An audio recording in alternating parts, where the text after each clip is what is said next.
Hello, Drud, and Shalom, everyone. Make sure you like the stream. I see the chat is already busy. Do you guys like the topic? I really enjoyed this title. I changed the title. Look, I made the title, There Should Be No Palestine. What was the original title I had? I changed it. The original title was The Two-State Delusion. Why only Israel can rule this land. But then I thought, let me change the title in a way that it pisses off some more people, and I decided to go with There Should Be No Palestine. Do you guys like this new title better? What do you guys think? Do you think this title is better than the old one? I like this one better. I think this is better. I because I really like to get on the nerves of people who are anti-Israeli or anti-Semites. Usually they're the same. But do you guys prefer this? Do you guys prefer this? I prefer it, and I have some really good arguments for it. Wow, we already got super chat right at the beginning of the show. Oh my god, I forgot your name. I know it's a Hebrew name, so if anybody in the chat want to remind me, I'm gonna keep forgetting. Sorry, I have really bad memory, but I'll try to remember if some. Oh, Yav, you already put it there. Yav. Oh, you put the English there too. Thank you so much. Thank you for the super chat. And we also got Len became a member. I appreciate that. Thank you so much for being a member. So, guys, let me see the chat. Wow, the chat is busy. Yes, you did. You added the English version. Thank you so much. Sam is here. Mortal Wombat is here. Uriah is saying there will never be a Palestine. I hope you're right. D is here. Oh my God, D is here. Delta, Mohsen, Ramen, Danny, Torah, fantastic. Amikai, UV, fantastic. The chat is busy. The chat is busy. And we got our second super chat already. Danny is here. Like, Dora, thank you so much for getting a super sticker. Thank you. Thank you. Thank you. Appreciate that. Love you guys. Thank you. Yes. Okay. So, guys, it's important that we discuss this because you guys saw what Macron did. You guys saw what happened in France. We had Spain. And I think we also have Ireland already recognizing Palestine as a country. And now we have France, right? And by the way, let me just tell this. It's not going to matter. It's not going to matter. These countries, this is just paper. This is not just paper. I mean, unless Norway too, well, fuck them then as well. Unless France, Norway, Spain, and Ireland are going to bring their militaries into Israel and fight alongside Hamas against the IDF, which I don't think is ever going to happen, then this is just unimportant, just pieces of statements on a paper, and it's going to be worth nothing, in my opinion. But given that more people, every time Hamas does more terrorist attacks, the world seems to be wanting to reward them with support, which is weird, by the way, guys. Like, this is every time you see pushback against Israel is in response to terrorist attacks of Hamas against Israelis, as if they're getting rewarded, as if Hamas knows that they're going to be rewarded, as if they're trying to encourage more terrorist attacks on Jews. Oh, but guys, we got another super sticker. Ramen, thank you so much, guys. You guys are being so generous. Usually people give us super chats closer to the end, but today people are generous. Is it because I picked a better title? But thank you, guys. Thank you. I appreciate that. But I think today is very important that we go over the reasons why Palestine should never be a country. Should never be a country. And in fact, it shouldn't even be a thing. Like, not just a country. The name should not even exist. Right? It shouldn't even be a nation. Because what is a country? A country is a nation state. I forget a nation state. I think Palestine shouldn't even be considered a nation, because the name Palestine now, I mean, it used to be a geographical name, an imperialist, anti-Jewish Roman name, right? Now, that's what it historically used to be, right? You guys know that the name Palestine was used by the Roman Empire to rename this region away from Israel because they hated the Jews. The Roman Empire hated the Jews, and they did this. The name was anti-Jewish to begin with.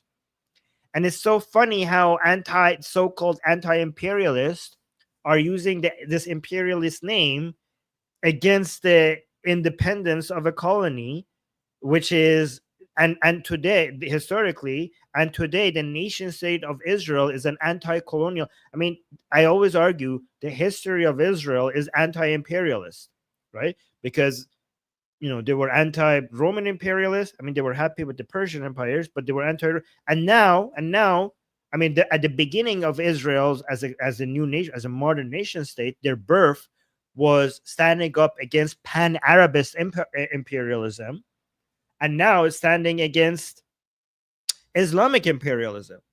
So basically, they stood up against Roman empires, Arab empires, and Islamic empires. So, in fact, if you want to be anti imperialist, you need to be supporting Israel. Israel is an anti imperialist force. I mean, the whole concept of a nation state is an anti imperialist concept, but Israel, more than other countries, are anti imperialist. But the leftists who are claim to be anti-imperialist, they are choosing to support Palestine, which is an imperialist name for that region.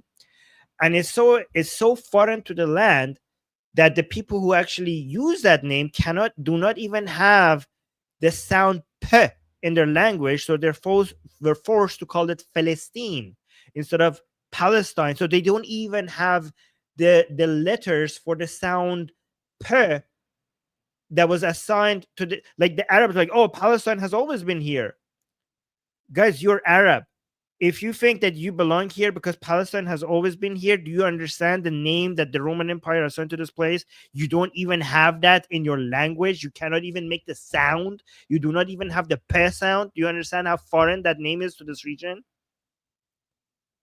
Oh, look, guys, by the way, the anti-Israelis in the chat are saying, you are so incredibly stupid.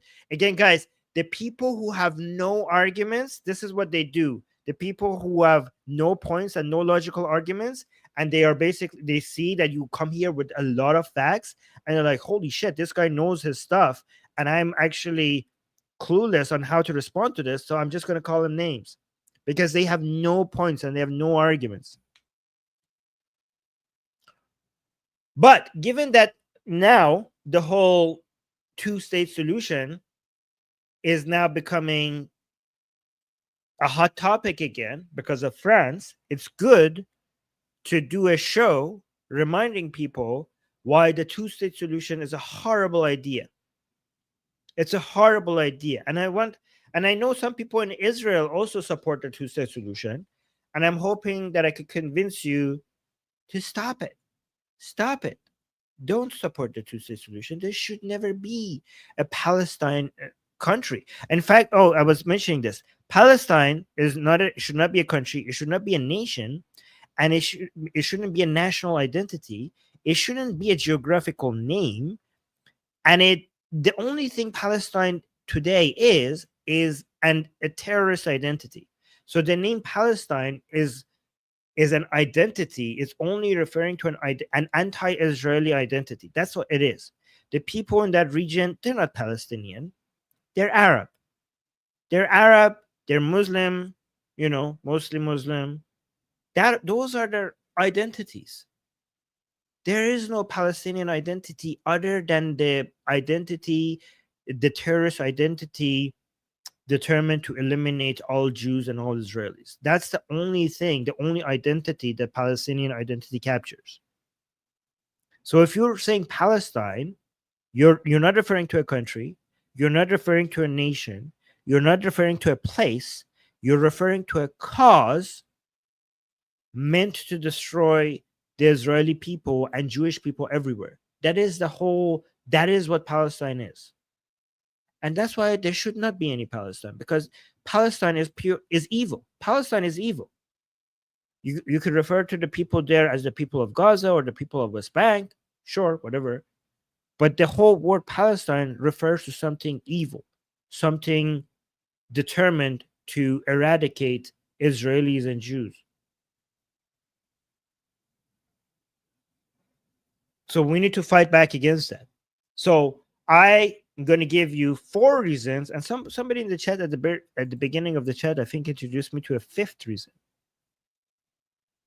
Yeah, maybe I will highlight that as well. But I have 4 reasons that I need you guys to become familiar with for why there should be no Palestine as a country. Somebody's calling me a fascist monster. I'm a fascist monster. I'm speaking against the people who want to commit genocide on Jews. That's I'm an anti-fascist. This is anti-fascism. How is that? How being anti-genocidal is fascistic these days? That's crazy. Oh, somebody's saying no, you are not. Oh, I'm not a fascist. Well, thank you. I appreciate it. Let me actually go. Let me give you the list of the reasons. I will just read you the 4 reasons for why Palestine should not be a country, and then we'll go through each one of them one by one. Is that good? Do you guys like that? Is that a good idea? Oh, we got Yuav also give us another super chat. Wow, what's happening today? Why are we getting so many super chats? Yuav is saying it's not weird at all. It's well planned propaganda. Yep, fair point. Thank you so much. And thank you for constantly supporting this channel. Oh, somebody say, Armen, you good-looking fascist monster. Wow. Okay, if you're going to be a fascist, at least you could be good-looking. Well, thank you. I appreciate that. Oh, so see, yeah, I like this. People when I used to like this, saying free Palestine from Islam, but I think we should say free so-called Palestine from Islam, because I don't think there should be a Palestine. Free Gaza from Islam, sure. Free the West Bank from Islam, but no, do not free Palestine. There shouldn't be no Palestine. Right? But let me actually go through the list of the reasons that I'm going to explain to you guys why there should not be. The 2-state solution is the 2-state delusion, and you should not be supporting it. Guys, are there people from Israel? Do people support the 2-state solution in Israel? Like, are there people who think that the way to end the war, this constant war, is to just give these people their own country? Is that a common belief in Israel? Hell no. Okay, good. Somebody saying no. Hell no. Not really these days. Good. So Israeli people keep learning from their history. Not anymore. Fantastic. Or Jewish Samantha saying, I support 2 states. Okay. So Jewish Samantha, I do want to hear from you to what your comeback to my points is. It's good to have some friendly disagreements here. Yeah, Vicky saying certainly not right now. If we believe it has to happen, it's not now, it can't be. Okay, I think it should never happen. I don't think it's not. I'm not talking about the 2-state solution not being possible right now. I'm saying it shouldn't ever happen. I think Israel should completely Israel, the Gaza, West Bank, and Golan Heights, at least at least the Mount Hermon part of the Golan Heights, all of that should be Israel. Gaza should be Israel. West Bank should be Israel, and some parts of the Golan Heights should be Israel. So Jerusalem is saying you agree that it can't happen now. Okay, so I'm going to go one step extra. I'm going to say it should never be a thing. All of this should be Israel, in my opinion, and I will tell you why, which is the correct opinion, right? Anyways, let me give you the 4 reasons, okay? So first of all, Palestinians were offered a state multiple times and rejected it every single time. And I will go to more details regarding each one of these. 2, the real goal is annihilation of Israel, not coexistence. That's number 2, and I will explain. 3, a Palestinian state would be a terror state with diplomatic immunity. And 4, the 2-state model rewards violence. The 2-state model rewards violence. Basically, if we ever achieve a 2-state solution, it would be in response to terrorist activities being successful, which I will get to it more. And it's a bad precedent around the world. Okay, so let's start with number one. Somebody's saying you are just selfish. How is that? I don't understand. How is that what anything I'm saying selfish? And Torah saying true, Armen, all true. Okay, okay. Well, thank you. Let's see what other people say.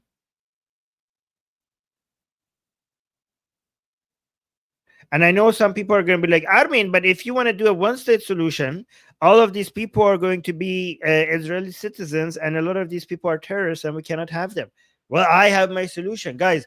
I have a plan, and I have a really good name for it. Okay, you know how they call it the two-state solution? This is called the Armen solution because I'm going to put my name on it, so that if it ever happens, it was my name. It's my okay. This is my plan. I've been preaching this for years, and now I'm gonna finally put my name on it. Okay, this is the Armen plan. Okay, so I know I'm not Israeli, but it doesn't matter. We're gonna call it the Armen plan. Okay, okay. So I'm gonna tell you what we're gonna do. Okay. I'm a foreigner, not Israeli, but I'm gonna tell you guys what's the plan. Okay. Okay. But let me actually tell you why. These like make them dimmies. No, no. Okay, let me tell you why the two-state solution doesn't work, and I will tell you what my plan is. Yeah, the Armen Accords. We call it the Armen Accords. Okay. All right. So Palestinians were offered a state multiple times and rejected it every time. So let me actually give you 5 examples. 1937, the Peel Commission. The Palestinians were offered what percentage of that entire land? Guys, does anybody know? I hear different reports. I think like some people say 90%, some people say 80%. Let's just go with 80%, right? 80%. Oh, somebody saying 95. I don't know. 80, yes, it's 80. Somebody saying 83. Okay, let's just go with 80. They were offered 80% of that entire place, 20% for the Jews. Guess who said okay and who said no? Guess who said okay? The Jews. They said sure. The Arabs said hell no. Hell to the no. No way. No Jews. Never. Not like 20%. You must be joking. We would say no to 1%. So fuck no. They could have had 80 guys. Imagine this if they said yes to that. They could have had 80% of that entire area or no. And they were like, no. And they still think that's a good idea. That was a good idea because they say 1% to the Jews is too much. So that was their first offer. They said no. Oh, we got another.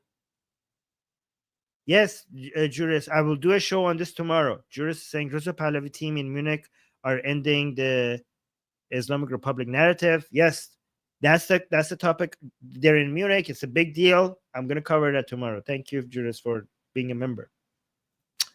So that was number one. Let's go to 1947, the UN partition plan, the famous one, which is, I think, the first thing that the UN ever tried to do and failed at it, right? So half would be for Arabs and half for the Jews. And get this, guys, some people will not tell you this. The shitty half was supposed to go to the Jews. The places where there were nothing there was no people there. It was in the middle of nothing built. Nothing could be grown. There was nothing. The parts that was good for growing, for farming, the parts that had some infrastructure, that half would go to Arabs, and the shitty half, the part that the Jews had to work to make something out of, that went to the Jews. And who said yes? Who said sure? Who said why not? Who said let's do it? The Jews. The Jews were like, sure, we're okay with that. And who said no? The Arabs said, no fucking way. Are you kidding me? How about we just end you all? They all six Arab armies united against each other against Israel. And Israel, on its birthday, on day one, responded to 6 Arab nations, 6 Arab armies at the same time and defeated them. By the way, 2 points that you need to remember. One is like, well, Armen, why do they even get 10% or 20% or 50%? It's not their land. It was no one's land. It was the Ottoman Empire's land.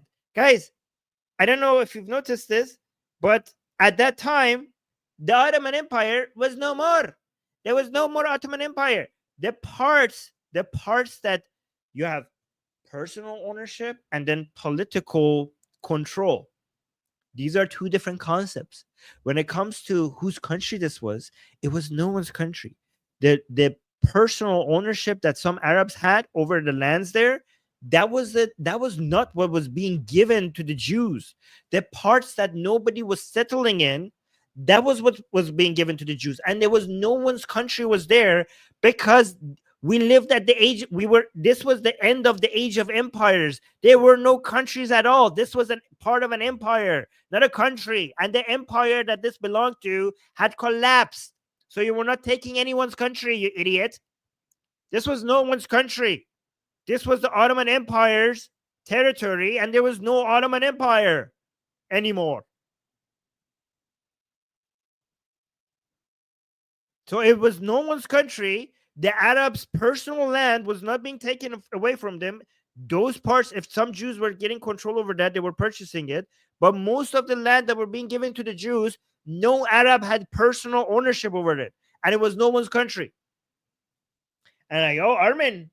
But after 1948, then the Jews came in and took some other people's lands and their personal properties. Yes, after the Arabs attacked. Before the Arabs attacked, the Jews were just coming in and settling in places where there was nobody there. There was nobody there.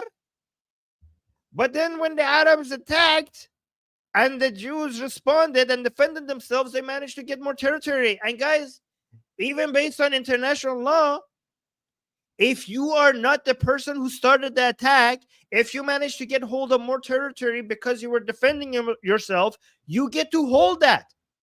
So what's illegal, what shouldn't be done is that there's no war, and you're like, hey, let's go attack there and get these lands by force and take these people's properties and land and add it to our own. That's wrong. That's illegal. That's illegal. You know who did that? Like Putin did that to Ukraine, right? That's illegal. But you know what's not illegal? When somebody else attacks you, and in the process of defending yourself, you get control over more territory, that is not illegal.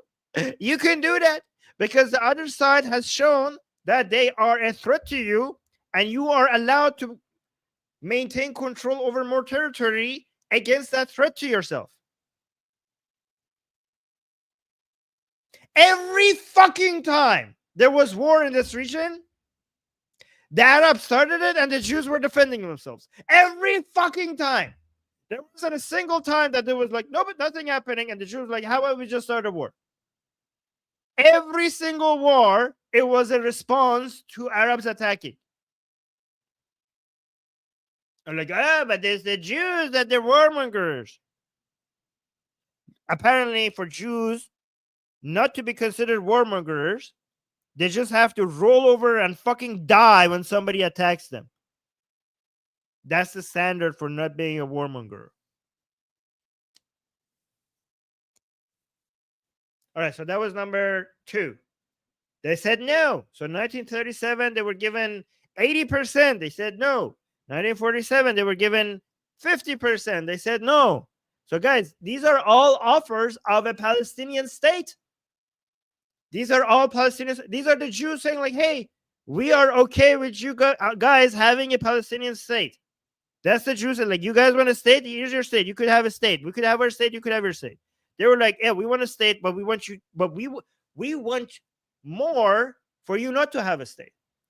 We are more in favor of you not having a state, more than being in favor of us having a state.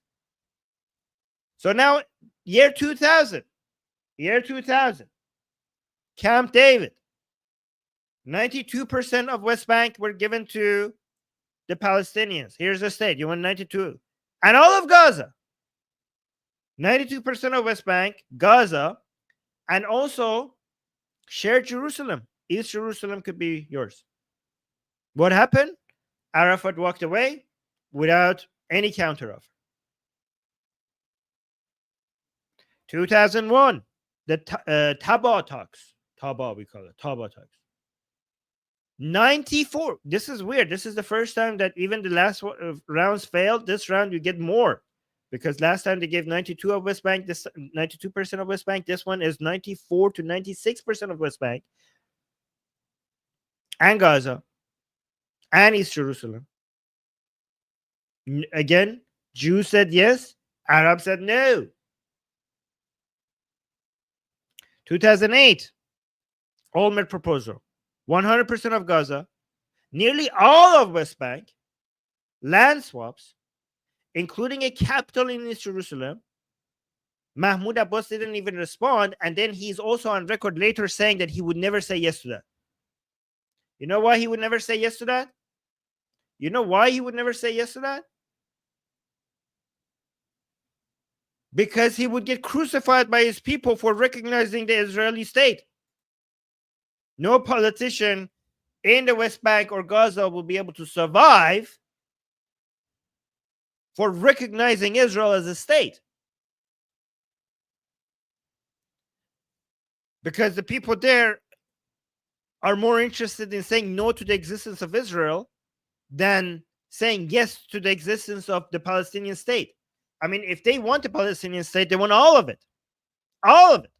Again, which brings us to our next point, okay? So first of all, the first point is that the consistent no shows that the Palestinian leadership, being a reflection of many of their own people, didn't want and don't want a state next to Israel. They want a state instead of Israel.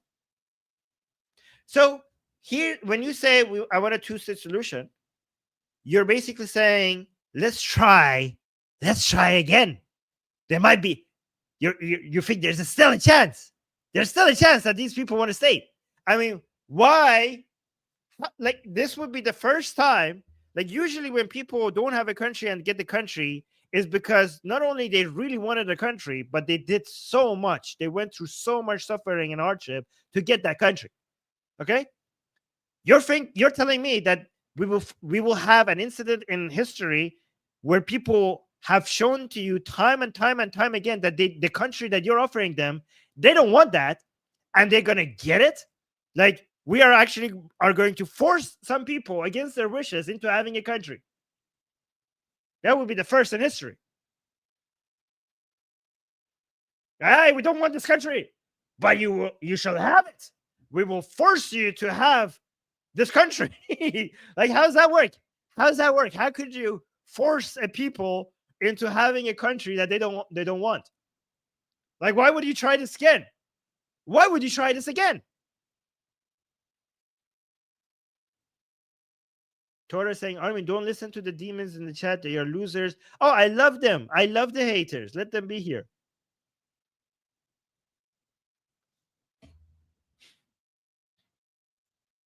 So let's go to number 2. Number 2 was the real goal is annihilation of Israel, not coexistence. I mean, this is obvious, right? This isn't about borders. This is about a death cult.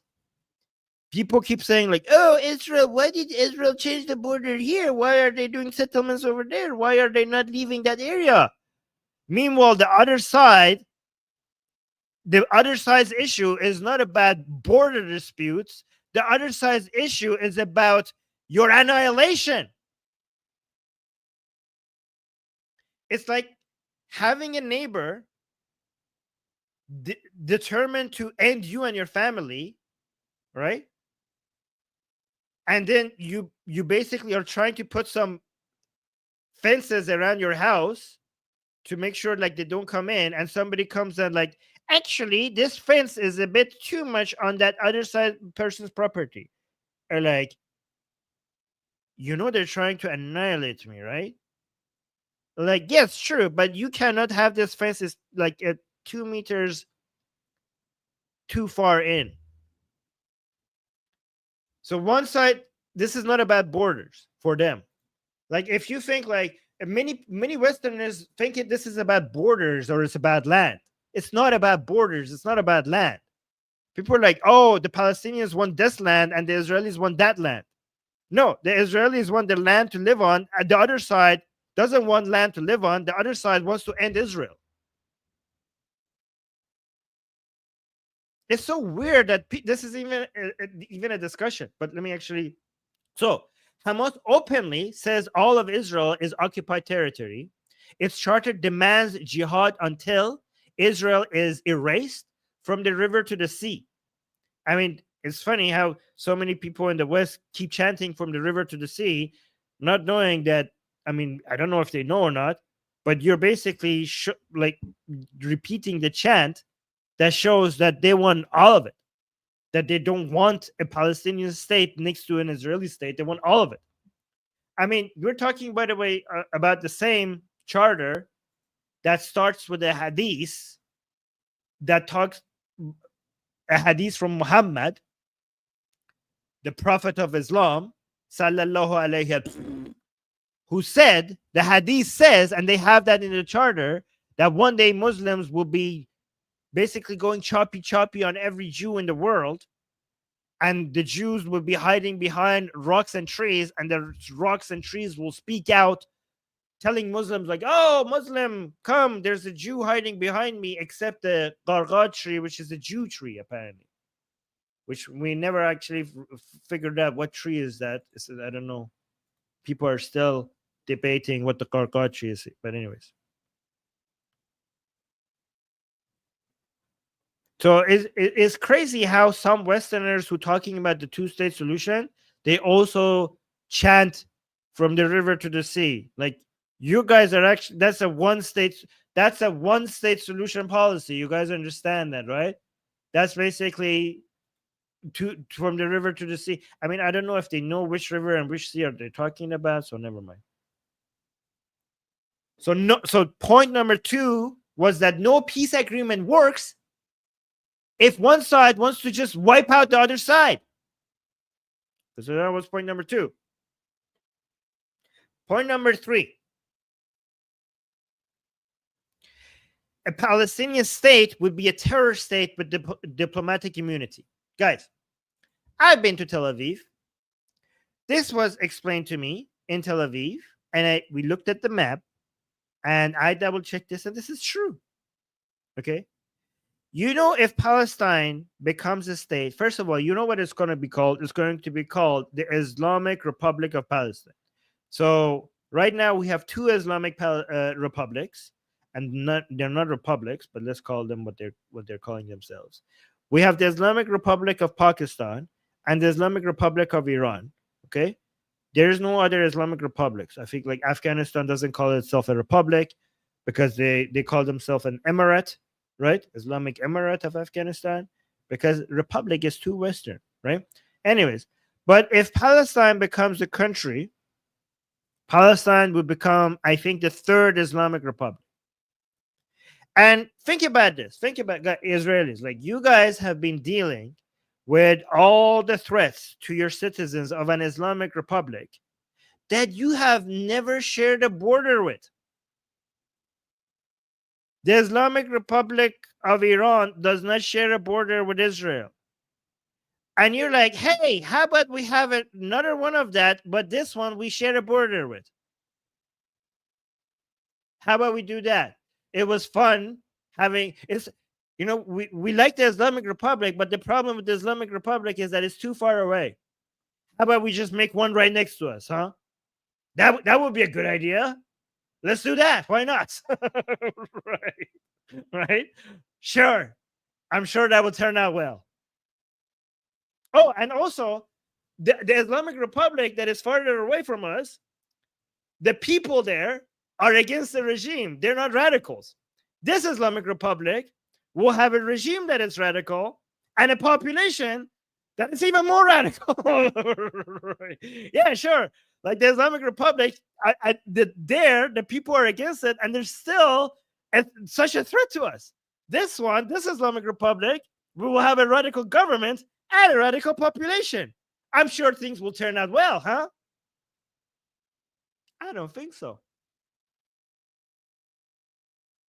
I don't think so.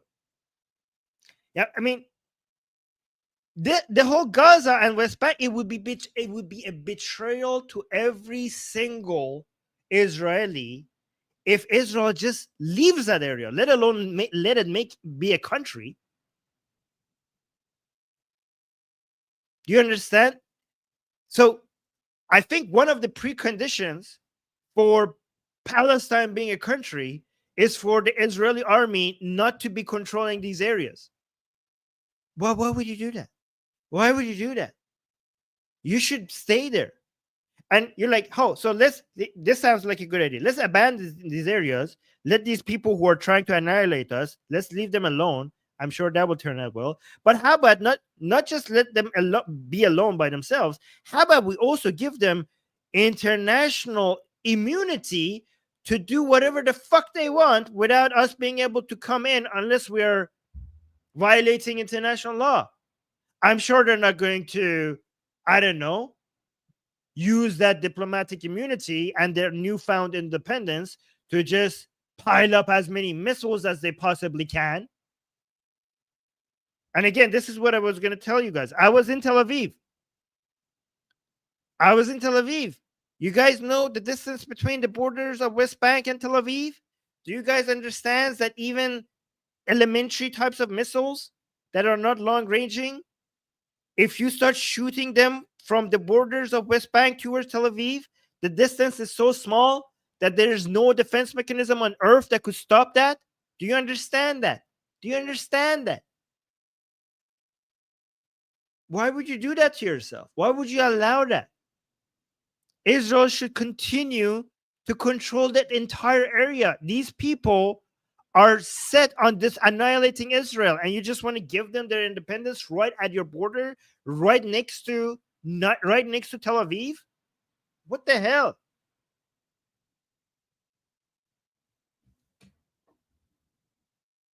Guys, make sure you like this stream because I need more people to see this. This is important.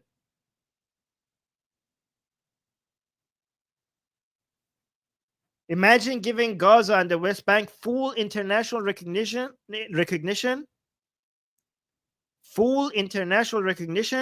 as a sovereign Islamic republic.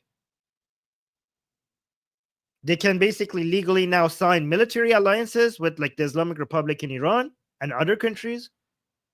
They can import advanced weaponry, and basically they would be claiming that this is their right to self-defense.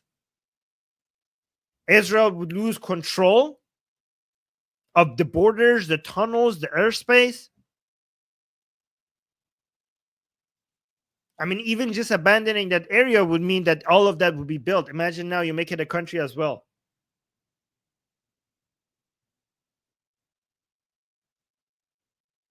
Every Israeli response would be a violation of another state's sovereignty.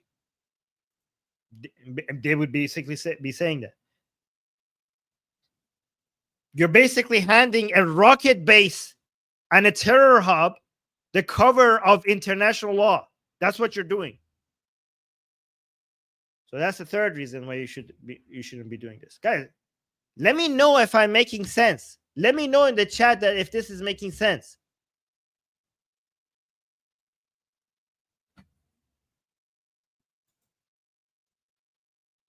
Okay.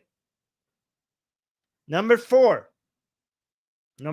reason why the two-state solution is a two-state delusion.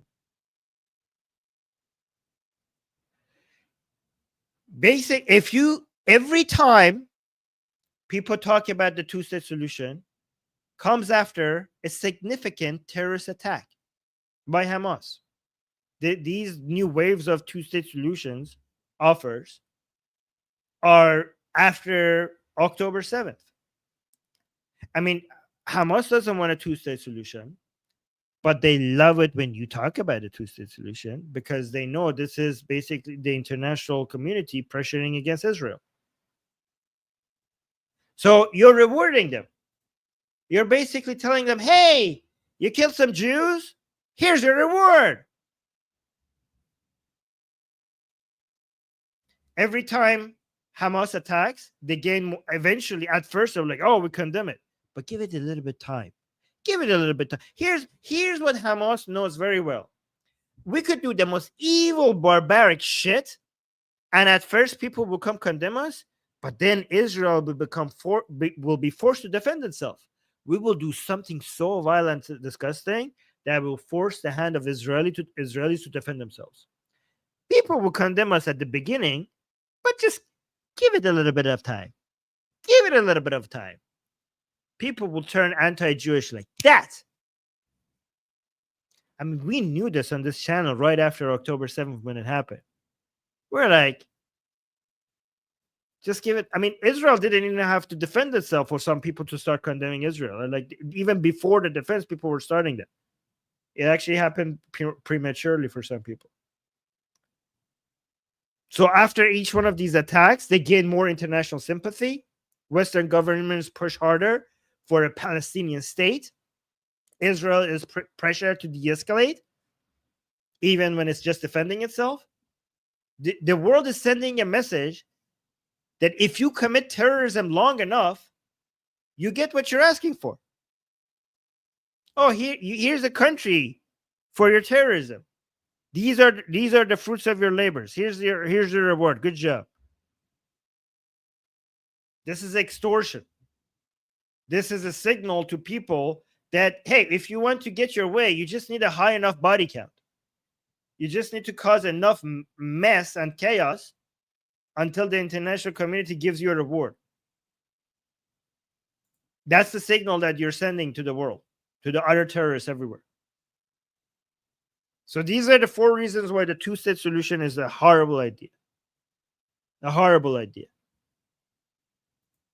Oh, somebody mentioned at the beginning of the show, Palestine was Israel and Jordan together. Jordan got 100 square kilometers and Israel 20, but it was not enough for the Arabs. Jordan is Palestine. That's enough. Yeah, that's another point people sometimes make.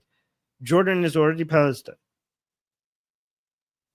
I mean, the Palestine that these people want is already it's already a country. I mean, we already have 22 Arab countries, guys. We already have so many so-called Palestinians are in Jordan.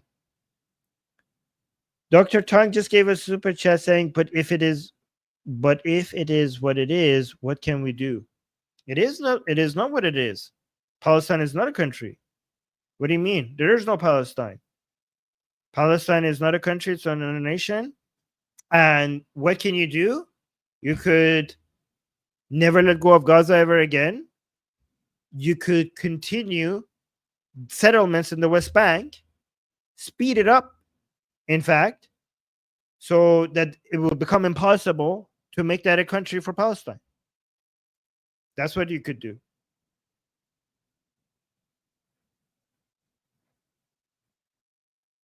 Those are the things you could be doing. Never let go of Gaza. In fact, start settlements in Gaza. And I will tell you what else you could do. Here's the Armen plan. You guys want to hear the Armen plan? Dr. Tang is saying, I guess so. Thanks. Well, I actually there's more, but wait, there's more. I have a detailed plan. Yes, Sam is saying, what about Israeli settlements in Gaza? Yes. All of that. But there's more. Okay, so here's the thing. Okay, Armen, but your plan is insane, Armen. You want a one-state solution? You want to make all of this Israel? So are you suggesting that we become actually become an apartheid? Because guys, Obviously, the accusation of Israel being apartheid is insane. Why is it insane? Because these people are not Israeli citizens. When you had apartheid in South Africa, we had citizens of a country with different rights. With different rights. Citizens. No country is responsible for the rights of people who are not citizens of this country. You don't go to Canada and say you're an apartheid because Americans who are living in Canada who are not Canadian citizenship are not getting free healthcare. Why are they not getting free healthcare? That's apartheid. Like, what the fuck are you talking about? The right to free healthcare in Canada is for Canadian citizens. So it's insane for Israel to be called an apartheid for not giving the rights of Israelis to non-Israelis. Do you understand how insane that is? And like, you're an apartheid. Why the rights of Israel? You, as the government of Israel, you're not giving the rights of Israelis to people who are not the citizens of your country. Wow, I didn't know. Do other countries give the rights that is in their laws of their countries to citizens of other countries? Is this like, or is that Israel is the only country that has to do that? It's insane to call that an apartheid. However, if you make a one-state solution where it's all Israel, obviously, if these people who live in Gaza and the West Bank, if they don't get rights now as citizens of Israel, then that would be an apartheid. So they say, Armen, your solution will actually either actually turn us into an apartheid, or if you want to give these people equal rights, what the fuck are you doing? That's the end of Israel. There's so many of these people there. Many of them are terrorists. Many of these people want to kill us and destroy Israel. And you want to give them voting rights? You want to give them Israeli passports? You want to give them the freedom to just walk over from Gaza to Tel Aviv and just do terrorism in Tel Aviv? That is insane, Armin. Why do you hate us? Are you trying to destroy our country? That's a horrible idea. Obviously, we don't want a one-state solution because we don't want these people to become citizens of Israel. Okay? So here's my solution. Okay? And guys, this is not easy. It takes years, but there is no other way. There is no other way. There's only three ways. Either the terrorists win, Israel falls apart, and there's a one-state solution called Palestine, or you're going to have a neighbor that is the Islamic Republic of Iran, but right next to you, constantly threatening your existence, or you do this one-state solution. It's difficult, but it's better than the other ones. It's better than the other ones. And I'll tell you what you do. Okay, first, you have to start with controlling all of Gaza. Then you stay there. You don't fucking leave. Okay. And then you try to respond to the accusation that this is an open air prison. You're like, you know what? You're right. We have been so mean to the people of Gaza. Why have we been holding them in this open air prison? We should allow anyone who wants to leave, right? You're right. You know what? Own it. This time, like, guys, the world has called us out. They said that we have this open air prison. The Gazan people are stuck here and they cannot leave.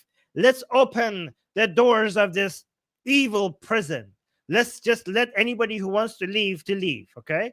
Last time I checked, 43% of the people in Gaza want to leave. Here's the thing, though. Not everybody who wants to leave can leave, and there's not enough. Because there's who's going to take them, right? And again, I'm not saying that 43% of Gazans will leave. There's going to be a lot of resistance to this. But even if you could get 5 or 10%, that's going to be 5 or 10% less of a headache that the second phase of the plan would have to deal with, right? So for example, United States does a lot of aid to Egypt. You could basically, and the Egyptians, they need money right now. They fucking need money. They're desperate. So what you could do is threaten the Egyptians with cutting their aid. They do get a lot of aid from the United States, unless they allow in more people from Gaza. Or You could threaten them with cutting of aid, and also financial incentive. You could pay them to basically house some of these people from Gaza into Egypt. Even if you could get 5 or 10%, that's freaking amazing. Okay, that's amazing. But a lot of them will stay. A lot of them will stay. So what do we do next? What do we do next? Okay. So first of all, the plan that I have for a one-state solution is not.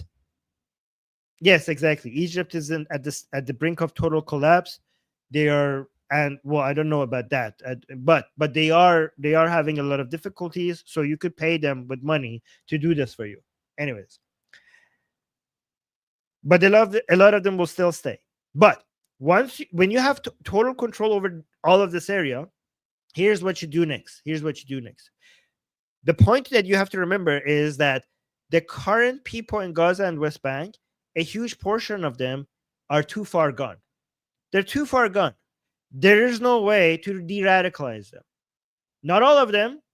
There are some good people there, right? I met some of them, but many of them, many of them are too far gone, and there's no amount of de-radicalization programs that you could do to fix that situation, right? So my plan is not for this generation of the people in these areas or the next one. I'm talking about Palestinians that have not yet been born.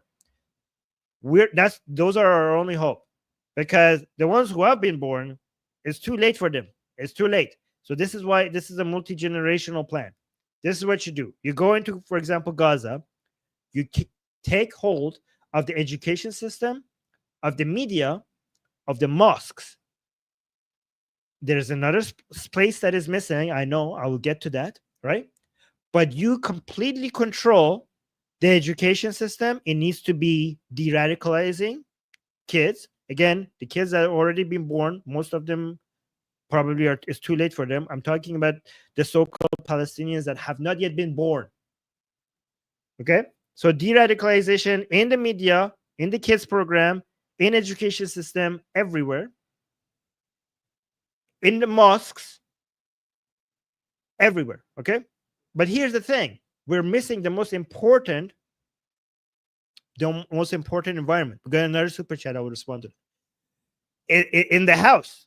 Okay, you could have de-radicalization programs in the school. You could have cartoons that teaches you about living peacefully with Muslims and Jews and, I don't know, infidels or whatever. It could basically live happily side by side. Basically have those cartoons like a Jewish mouse next to a Muslim cat, and they're like, I don't know, on a picnic or something. You could do all of that. But if they go home and their parents are radicalizing them at home, none of this is going to work. So what are you going to do?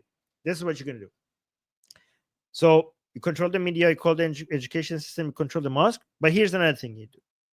You have a program where you test children. You ask them questions. Scientifically designed tests to see signs of radicalization. In school, when you have the kids, a government program, an Israeli government program, monitors their children with signs of radicalization. Any children at early age sees the remotely small amount of radicalization by their parents, anything for martyrdom, for jihad, for anti-Jewish propaganda. And again, the good thing about really young kid is that it's harder for them to lie compared to kids that are a little bit more grown up. Like if you monitor them at 2 or 3, like the parents, if they want to radicalize them, you will be able to figure out if they're being radicalized if you do the right test. Okay, and here's what you do. If these kids, if you're giving them positive messages in school, if you see some hints that the parents are trying to radicalize them in their home, you separate the kids from the parents. You separate the kids from the parents. You take the kids away from them. And again, we have precedent for this in Western countries. Parents who are unfit to be parents, childcare services comes in, they remove the kids from the parents. This is what we need in Gaza and the West Bank. Israel is trying to de-radicalize the kids, and if they see that the kids are being radicalized in their home, you come in and you separate the kids from the parents. This is normal. A lot of people think that this is too much. This is not too much. in United States, in Canada, in Europe, if you're being abusive to your children, if you are not letting them to go to school, if you there are many reasons why child care services will come in and separate the kids from the parents. This is what you need to do, right? You need to create a new generation of these people who are not radicalized.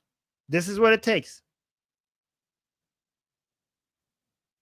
Somebody saying, yeah, Canada, um, United States, but it's not going to happen here.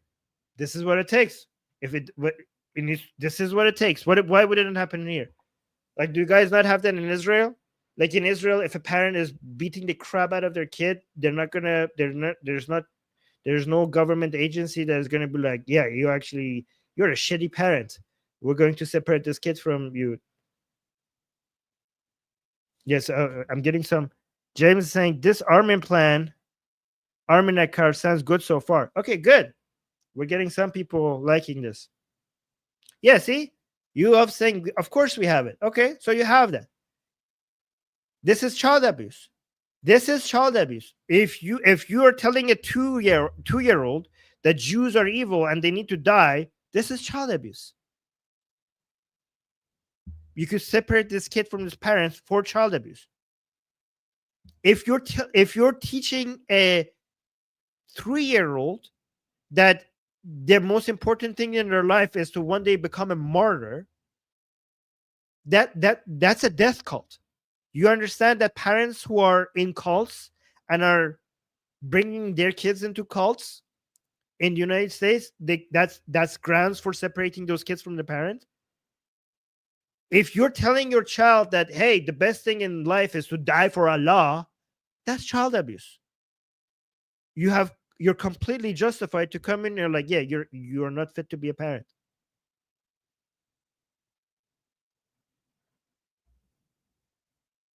Thank you. Somebody saying Armin got the nail into the head. Do this, and after a while, both in Gaza and in West Bank, you are going to have people, just like the 20% Arab citizens that you have, that are fit. I mean, you have to have really strong filters. You need to eventually, when you hand citizenship to people, you need people first. You will give it to only to the people. At first, you're going to try with very few people, and you're going to give it to the people who are demonstrated that they would be honored, not just okay, not just happy. It would be the honor of their life to become an Israeli citizen. They can't wait to become an Israeli citizen, not just to get the rights, but to serve the country. Like you will, again, you might say, takia. Trust me, there are tests, there are ways, because you have full control over the area. And you have trained these people. These people have been in your control since birth. I'm not talking about people who used to be radical and now you're like, oh, trust me, bro, I'm not radical anymore. I'm talking about people that grew up under your supervision since birth. And now they're grown up and they want to be Israeli. They would be proud to be Israeli and they can't wait to be Israeli because they want to serve Israel. And you start with just 10 and then 100 and then 1,000, see how it's working, and then 10,000, and then you keep rolling it out to more people. And beyond that, while you're doing that, when you have Gaza in your full control, you build Gaza. You build Gaza, Israeli Gaza. You build hospitals, you build schools, you build shops, you build businesses, because the best way to de-radicalize is to have some hope in the future. These kids, forget about the ones who are born, but the ones who are being born later, they need to be born in an environment where they could see growth, they could see trade, they could see prosperity, they could see signs of life, they could see signs of a better life in their future. You need to provide hope. If you want to replace a cult of death, you need to give them life. You need to give them a life worth living. That's how you defeat a cult of death, by giving people a life worth living. So you build Gaza and you make it prosperous. But the Israeli Gaza.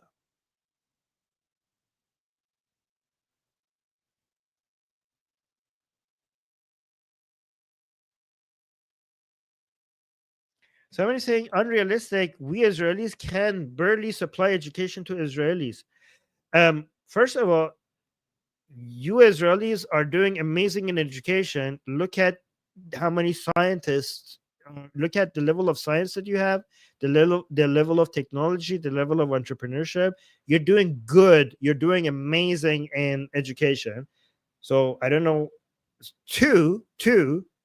Um, you don't have to provide the education. It's not like you're sending people from Israel into Gaza to provide education.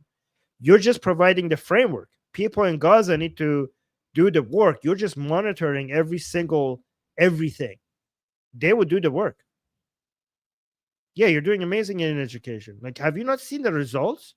Have you not seen your boom, guys? By the way, have you not seen your booming economy in Israel? It's weird. Like, why the hell? Why the fuck is Israel doing so good in the economy recently? You're supposed to do poorly during war. Like, what's wrong with you? Why are you guys so good at things? Your economy is growing in the middle of a fucking war. How are you doing that? Like, I used to say, like, yeah, the economy is going to suffer, but it's worth protecting Israel. But you have managed to do a war with a growing economy at the same time. It's amazing. You're just too good at things.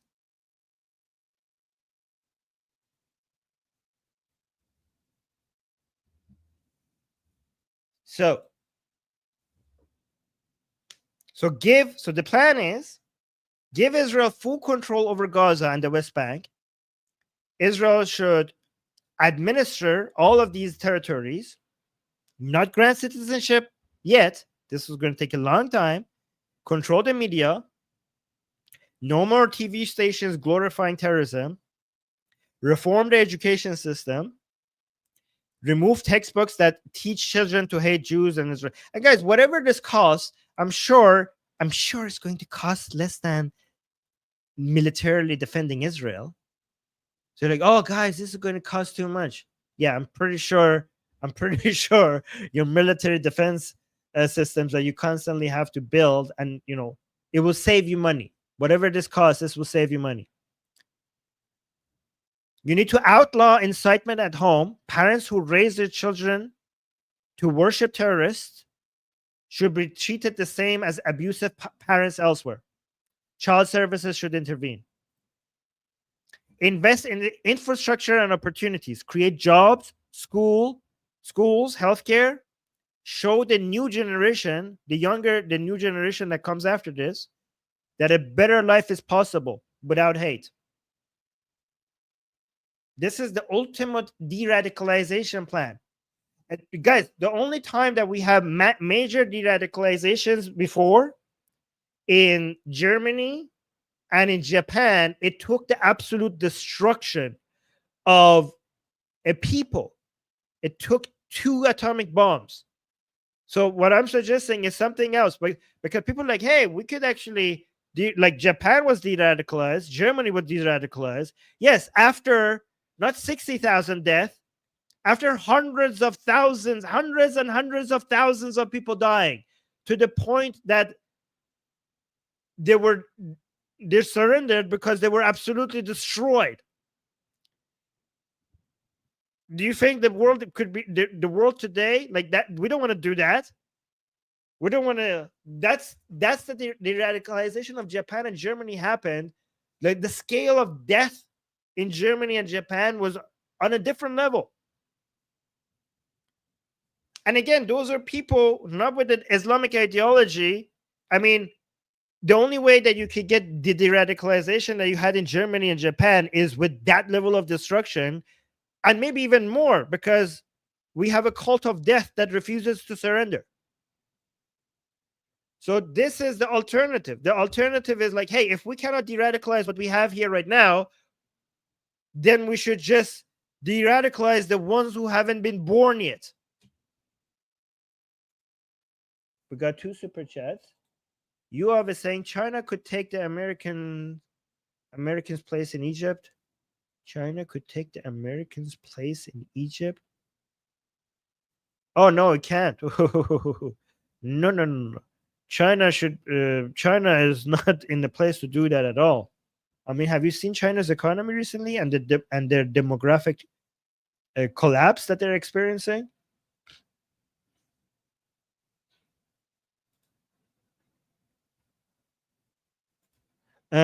Bridget is saying chill, but thank you for the super chat, guys. Maybe one day I need to show, make a show regarding the paper tiger that is China. Um, Bridget is saying children separated from their parents can then be fostered by Israeli families. Oh, I mean, yeah, whatever plan you have after that. That's actually an interest. I have to think about that. Huh, Bridget? That's a that would be interesting. Yeah, because staying is, I mean, as bad as it is to have a terrorist parents, it's still not ideal for kids to be raised by the state.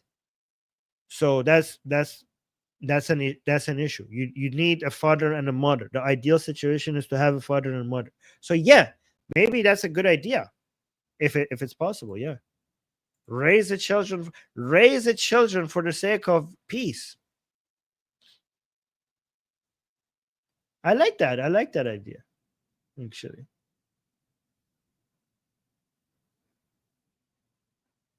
All right, so guys, go spread this plan. We call it, maybe should we call it the Armen plan, or it won't sell? It won't sell as the Armen plan. Okay, we will, like, we could, it could have a different name, but on this channel, we will always know that it was the Armen plan. Okay, it would be our secret.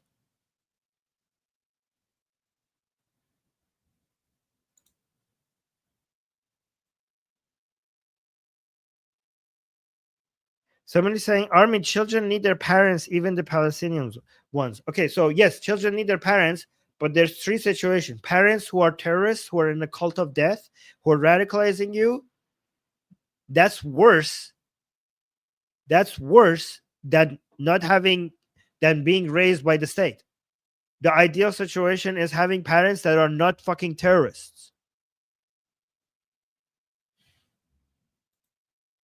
I mean, look at the children in Gaza right now. Look at the children in Gaza. You tell me, it, like, they have this, they grew up with parents. Do you think like this is ideal for them? The children in Gaza, the situation that they have right now. Look at the results of what we have right now. So yes, having children separated from their parents is not the ideal situation for children. But look at what we have right now in Gaza. I think the least ideal situation is to have bombs being dropped on your head, and your roof falling over your head. You watching your mom being blown to pieces and your sister being blown to pieces another day. So obviously, as bad as it is for a child to be raised by the state, I'm sure it's better than what what children are experiencing in Gaza right now. Yeah, so Debbie saying no way the Israelis can foster all those kids. Yes, but even one would be nice. Like obviously, those kids that would get a parent, even so. Here's when I'm thinking about fixing problems. Even if you can't fix all the world's problems, if you fix one person's problem, you're fixing their world. Like, so yeah, so there are going to be so many kids that will not have parents, right? But if you are a couple that takes in a child, even though you didn't fix the world, you fix that kid's world. To that kid, you are their world. So you fix a world. We got a super chat. Shauna, thank you so much, Shauna, for the super chat, saying it's a nice idea, but the left will call it kidnapping. Well, where is the left right now in Israel? Like, how are they doing with popularity these days? I don't know. Like, I think you could either listen to them or just worry about surviving. Like, the left will call it kidnapping, and how is that going to stop Israel? Yeah, I mean, I'm not calling you out, Sean. No, I'm just like pointing this out. If the left calls it kidnapping, I mean, the left and Islamists have been accusing the Israeli government of so many things. Has that stopped you guys? Has that stopped you? Let them say whatever they want. But thank you for the super chat. Anyways, guys, I need to get ready for my next channel. Again, I have a show on my personal channel. Let me see. What is the name of the show that is coming up? Guys, make sure you hit subscribe and hit the bell notification. This channel is worth supporting. This channel, the Atheist Republic YouTube channel, is worth supporting. And you need to recommend our channel. Oh, guys, I keep forgetting. Get me on popular shows. Okay? Like, get me invited on shows with a huge audience by giving them my email. Tell them that they need to invite me and give them my email. That's my email, armen.navobi@gmail.com. Okay? Do that. Do that so that maybe we could help this channel grow. But everyone else, just like the stream, subscribe, hit the bell notification, and after the show is over, leave a comment. And Mary just gave us a super chat. Mary, thank you, saying leak the secret, Armin. Leak the secret. It's Armin plan. No, it won't sell. It won't sell as the Armin plan. It should be our secret here on this channel. Uh, but thank you so much. Anyways, on my personal channel, again, there's a YouTube channel called Armen Navabi. If you search for it, let me see. When am I going live there? I'm going live there in about 40 minutes. And again, that channel is not about religion or politics. This channel is about religion and politics. That channel is how to use AI and other forms of technology to improve our lives. And I'm going to go live there in 40 minutes. And the next show is called Use AI to Solve the Biggest Problems in Your Life Step by Step. Okay, so if you're interested in using AI and other forms of technology to improve your life, that's my personal channel. I'm going to go live there in about 40 minutes. Let me see any other codes. Okay. Guys, spread this. Go share this video live stream with other people because of France, because of Macron, more people are like, yeah, two-state solution, and then send them this. They need to see this. Guys, was I not where's the Jewish Samantha? Was I not convincing? I was very convincing. Jewish Samantha, did I convince you? Or do I need to give you more arguments later? It was a great plan. Like, people are liking it. See, people are saying great plan in the chat. I bless this live stream. Thank you for blessing us. I was very convincing. Oh wow, Samantha is saying I'll be on the AI channel later. Fantastic. All right, okay, guys. Oh, somebody's saying you were not that good, dude. I was amazing. I was so good. The past 1 hour, I dropped so many great points. Exactly, great plan indeed. You have no idea. This was the best plan anybody has ever offered. Carl saying stupid plan. Give me a counter. This is the only. It's not only a genius plan. It's the only plan. Flying Robot Duck is saying great plan, but needs more development. Obviously, it needs a lot more development. But this is not. Oh yeah, great. People are saying more. People are saying great plan. Yes. I mean, even if you don't like my plan, which how could you not? You must agree with the first part that the two-state solution is insane. And guys, if you realize that the two-state solution is insane, the only alternative is my plan or the end of Israel. There's three options: end of Israel, two-state solution, my plan. Because we cannot have a one-state solution but so many terrorists becoming Israeli citizens. Yeah, so there's four options. Okay, end of Israel, two-state solution, one-state solution with Israel and these terrorists becoming citizens. My plan. So once you realize from all these four options, the other three are insanity, then even if you don't like my plan, you will come to the conclusion that it's the only plan. It's the only plan. It's not just a good plan. There's nothing else. There's nothing else. Somebody's saying send them to France. That's a solution. Okay, that's also another good plan. Send them to France. I mean, France would deserve it, honestly, after what they did to my country, after what they did to Iran, after what France brought the Islamic Republic to Iran. So yes, maybe that's another plan I would endorse. Sorry, no, sorry, French citizens. I'm sorry. Okay. I'm kidding. All right. Okay, guys, let's go. Like the stream, subscribe, hit the bell notification, all of that. I'm Israel Kai, Javid Shah. Mwah.